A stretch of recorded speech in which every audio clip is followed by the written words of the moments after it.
morning and welcome back to the lecture series on tribal studies in India, interdisciplinary approaches and perspectives. Today we are going to look at the tribal social movements and we will discuss some of the case studies including the Narmada Bachao Andolan, the Niyamgiri Suraksha Samiti and the Nitar Haat movement. According to Peter B. Evans and John D. Stephens, development has not followed an easy or clear course. In fact, it has been continuously challenged by competing elite factions operating both within as well as between the nations. So, the question of development and the allied question of natural preservation of nature have been working in tandem. They operate together both at the level of nation and also at the level of international relations or transnational relations.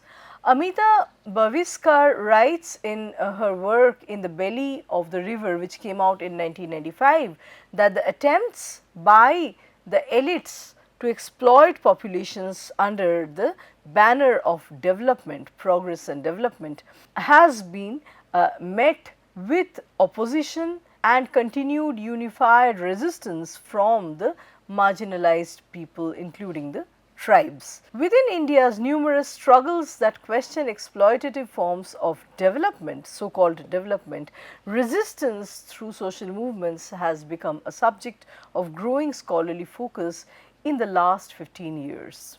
Critic and scholar Ghanshyam Shah notes that a minimal degree of organization is necessary for a social movement, although this can manifest in various forms, from a loose, informal or partial structure to something that is highly institutionalized and bureaucratized movement, even a corporate group or corporate formation. According to Madhav Gadgil and Ramchandra Guha, ecological conflicts in India are ongoing struggles over production and extraction. Forest conflicts, for example, have long pitted the state's profit-driven agenda against local communities' subsistence needs. In India, between 1950 and 1990, an estimated 21.3 million people have been displaced due to projects like irrigation schemes, mines, thermal power plants, wildlife sanctuaries and industries. A disproportionate 85% out of this displaced population are from the tribal communities. Therefore, it would not be wrong to infer that over the past 6 decades of democracy and development in India, the tribal population as a whole has experienced the least benefits and the most significant losses. They have been on the receiving end of numerous disadvantages and the least number of benefits and advantages have been channelized in their direction. Although not inherently a critic of development, the Indian environmentalism is largely centered on preservation of nature and natural habitat. One of its earliest and most well-known successes was in Silent Valley in South India, where the central government intervened, overriding the objections of the state government and local population to cancel a planned hydroelectric project within an untouched tropical rainforest. In this regard, Vandana Shiva and J. Bandyopadhyay assert that through centuries of living in a sustainable relationship with nature, the Adivasis have developed profound knowledge and understanding of the ecological processes which make them the ideal managers of natural resources. Scholars of social movements conclude that the rural women as well as the indigenous people have maintained what they call as the Aranya Sanskriti or forest culture, which is a cultural framework built upon the creative interdependence between human evolution and the protection of forests.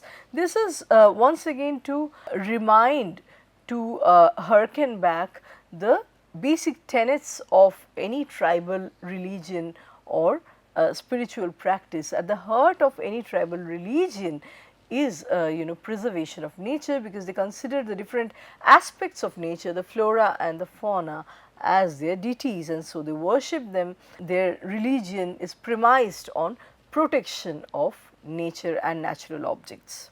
Bhaviskar elucidates that the persistent struggle of the Adivasis in central India's Narmada Valley served as a clear example of the indigenous cultural communities resisting development. So, here we are talking about the famous, very well known Narmada Bachao Andolan. The Indian government's plan to dam the Narmada river in order to harness its water for irrigation and power would inundate the forested hills, displacing the Adivasis who had historically and time immemorially relied on this environment for their natural living and survival. So, protests against the Sardar Sarovar project or SSP first erupted in the year 1978 in Nimar, triggered by the Water Disputes Tribunal's award. At that time, the Janata Party was in power both centrally and in Madhya Pradesh. The key leaders from the Janata Party spearheaded a movement along with the local population in Nimar concerning the displacement issue, and this movement was later on renamed as the Nimar Bachao Andolan, movement to save Nimar. However, as the mainstream political support for the movement waned, this protest had gradually collapsed and crushed. Now, the second attempt to organize opposition to the Sardar Sarovar project or SSP occurred around 1985 when Medha Patkar, who is a social activist and involved in community mobilization, had started working in the SSP submergence zone villages of Maharashtra. Despite the need to resist the massive Narmada Valley project or NVP entirely, the local opposition to all the dams has been impossible beyond a point. So, the Andolan therefore concentrated its collective action on the NVP's two largest dams, which are the SSP and the upstream Narmada Sagar.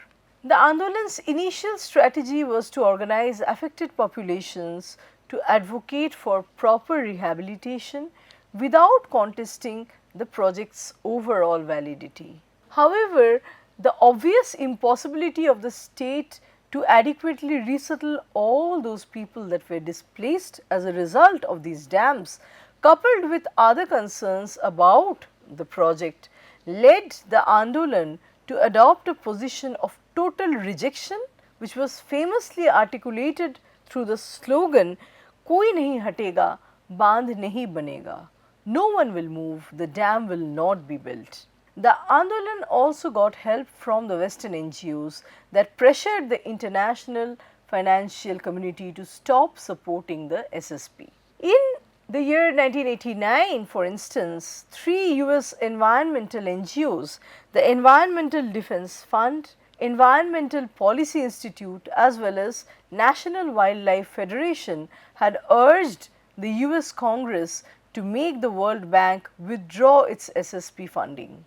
In June 1992, the Independent Review presented a highly detailed report which consistently and strongly criticized both the project and the World Bank for funding it in violation of its own guidelines. Sustained pressure from international NGOs made the World Bank's involvement increasingly problematic in this regard, leading to its decision to ultimately halt funding for the SSP by March 1993. Similarly, the persistent efforts of the group called Friends of the Earth in Japan persuaded the Japanese government, which is usually typically unresponsive to the environmental concerns about its foreign funded projects, to suspend aid to the SSP. So, the Friends of the Earth in Japan also dissuaded the Japanese government to stay involved in the aid to SSP.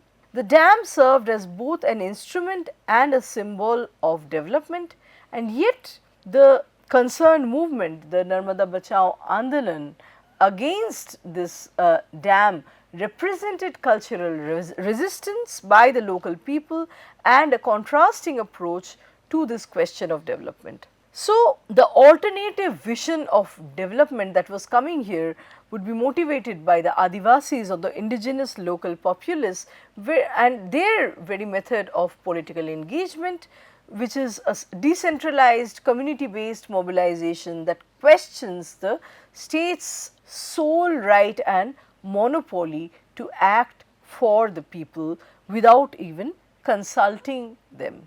So, we see that the Narmada Bachao Andolan or Save Narmada movement embodied the marginalized alternative political culture of the Adivasis. Here we have a page in display from the graphic novel titled River of Stories, which came out in 1994. It has been produced, it has been created by Arijit Sen, and River of Stories tells the story of Rewa Andolan, a fictional people's movement which is closely based on, which closely draws on the real incidents centering the Narmada Bachao Andolan. So, this is a page from the graphic novel River of Stories by Arijit Sen. So, from here we will move on to Niyamgiri Suraksha Samiti. According to Annapurna Pandey, bauxite mining has dismantled the social organization of the Kond tribe that lives in the vicinity of the Niyamgiri hills in Odisha. Pandey argues that the tribe's exploitation and marginalization mirror the internal colonialism documented by K. Singh and other critics, thereby providing a framework for understanding the tribal's current situation in the light of such questionable forms of development. Chandan Kumar Sharma and Bhashwati Borgohain have informed that in the year 2003, the multinational corporation named Vedanta, in partnership with the Odisha Mining Corporation or OMC, attempted to mine the bauxite ore in the region. Initially, the local residents in the area protested Vedanta's plans and schemes. However, Vedanta, which was supported by state forces, tried to suppress the protest movement which was organized under the Niyamgiri Suraksha Samiti or Niyamgiri Protection Society, drawing strength from over 110 villages. So, we see that the local villagers, mostly the tribal peoples, sustained resistance drew both national as well as international attention due to the blatant human rights abuses and the violent force that would be used against the tribal protesters. So, these local villagers, these tribals would organize roadblocks, form human chains and mobilize large numbers of people for the demonstrations. Citing the violation of local rights under the Forest Rights Act of 2006, the Union Ministry of Environment and Forests rejected the second phase of forest clearance for the mining project in 2010. Vedanta subsequently appealed this decision to the Supreme Court. On April 18, 2013, the Supreme Court ruled that the clearance was contingent upon the approval of the Gram Sabhas or village council. So, the onus or some degree of charge was given to the local villagers. Following the Supreme Court's ruling, all 12 villages designated by the state government for the Gram Sabhas voted against this project. In 2016, the Supreme Court further upheld this decision through revoking a plea from the side of the Odisha Mining Corporation or OMC to conduct fresh Gram Sabhas. Next, we are going to talk about the Netar Hat movement. The Netar Hat movement was officially established in the year 1992 and it was a reaction to the Indian government's proposal to convert native land for military use. So, the tribal people's land and natural habitat would be converted to grounds for military training, and this was vehemently resisted and opposed by the local people. This plan basically threatened to evacuate 245 villages spanning 3,000 square kilometers, leaving the inhabitants without any knowledge of their resettlement. So, they were not given any alternate plans for resettling, and their natural habitat would be taken away from them. So, the Jan Sangharsh Samiti or JSS, which was a committee for the people's struggle, was formed in the year 1992 when the government proposed expanding the military ground to 245 villages, aiming to permanently evacuate 250,000 residents and continuing to treat the indigenous communities as non-entities and as disposable population.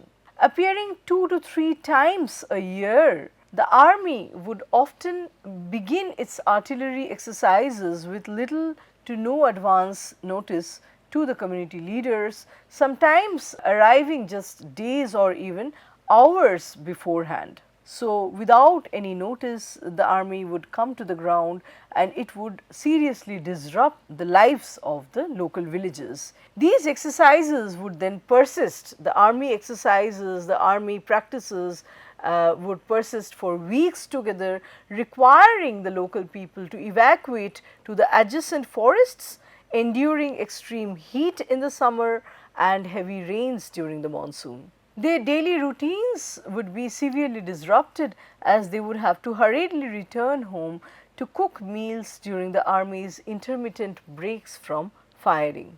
According to Sunita Purti, the Indian army had been regularly conducting firing practice in the Netarhat region since 1964. The first instance of heavy artillery firing had occurred in 1965, lasting for 10 days and forcing the local residents to seek refuge in the jungles or find alternative shelter. During this particular drill, 75 by 24 mm howitzers, 105 mm field guns and 120 mm mortars were positioned near the Banstoli and Jokipokhar villages. So, near these villages, residential areas where ordinary people live, most of them tribals, these gun practices, these mortars would be exercised, would be practiced, and they would be used.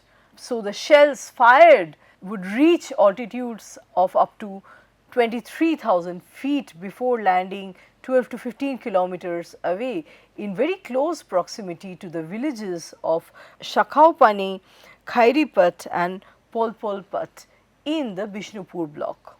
So, basically it was a complete disruption of the natural lifestyle, the natural habitat of Netarhat people, of these villages in Netarhat. The drills, the gun practices, the exercises would be done for days together without consultation or without even consent given by the local people. They were seen as non-entities, as disposable population who could endure with any kinds of challenges and difficulties that were imposed on them. Consequently, we see that after these drills, the inhabitants of the said villages, the nearest villages that were just adjacent to the firing grounds, were compelled to evacuate their homes due to the intense artillery firing exercises. Purti here observes that despite various legal protections, the tribal displacement from their native lands persists due to the loopholes and the inadequate implementations. Contradictions within tribal land acts also undermine the tribal people's rights. So, on the one hand, we have the 1908 Chota Nagpur Tenancy Act or CNTA that restricts land transfer, and on the other we have the 1949 Santhal Pargana Tenancy Act or SPTA, which allows the state acquisition for purposes like military camps. So, there is no one uniform rule that protects the tribal rights and prevents the tribal from sudden unconsulted or unplanned displacement from their native lands. So, the situation has gradually worsened with development and militarization jointly causing the tribal displacement in both central and eastern India. In the case of the Netarhat movement, the affected community has been engaged in a sustained protest for about 30 years together, demanding cancellation of the Netarhat field firing range notification. Demonstrating their continued opposition and resistance, the protests were held on March 22nd and March 23rd every year against the Netarhat field firing range. On August 1917, 2022, finally, Chief Minister Hemant Soren, citing public interest, had agreed not to re-notify the Netarhat field firing range, thereby ending a 30-year tribal struggle. So, here is an excerpt from a documentary movie known as Bijay Bingul, which came out in 2020. Bijay Bingul, which is based on the people's struggle in Netarhat. And we have a leader who is mobilizing the people, who is motivating the people amid rains, that they have to understand their rights. Let us all go together to Joki Pokhar is something this leader says. The light is lightening, the victory trumpet is resounding. We see women taking part in this movement, the Netarhat movement, in a vociferous way. This documentary draws on, real lives, real incidents, as is akin to any documentary film. So, and the people give their opinion that the military should not enter our area. So, they say that we are ready to die, but we will not let our lands become, sites for military practice. And we look at the struggling people who are into very ordinary professions. They are wage workers. They are not, obviously not very moneyed people. They work in fields, maybe as peasants. Another video that we have here, it's an excerpt once again from the documentary movie Bijay Bingul, and we see the different posters and banners, mostly written in Hindi language. Adivasi unity, long live, right. These are mostly students, the educated youth. Do not plunder our ancestors' land, we will give our life, we will not give our land. Stop the firing range. These are the slogans being given mostly by female educated youth. So, you are oppressing us, but we won't leave our land, we won't leave our land. This is something an old, member, an old resident of Netarhat has to say. The land belongs to us. So, to conclude, the tribal social movements in India, which have been exemplified by the Narmada Bachao Andolan against the dam induced displacement, the Niyamgiri struggle against bauxite mining, and the successful Netarhat movement against military land acquisition, demonstrate the persistent resistance of the tribal communities against the development, against the question of development, which happens by crashing and collapsing even their basic needs, and the state actions that threaten their land, livelihoods and cultural identities. So, all these movements, often employing grassroots mobilization and gaining national as well as international attention, highlight the ongoing fight for tribal rights, self-determination and the protection of their unique ways of life in the face of modernization and resource exploitation. Their resistance, often employing the grassroots mobilization and garnering national and international attention, highlights the ongoing tension between development paradigms and the rights and ecological knowledge of India's tribal populations. So, with this, we come to the end of our lecture today. Let us meet with a new topic and another round of discussion in our next lecture. Thank you.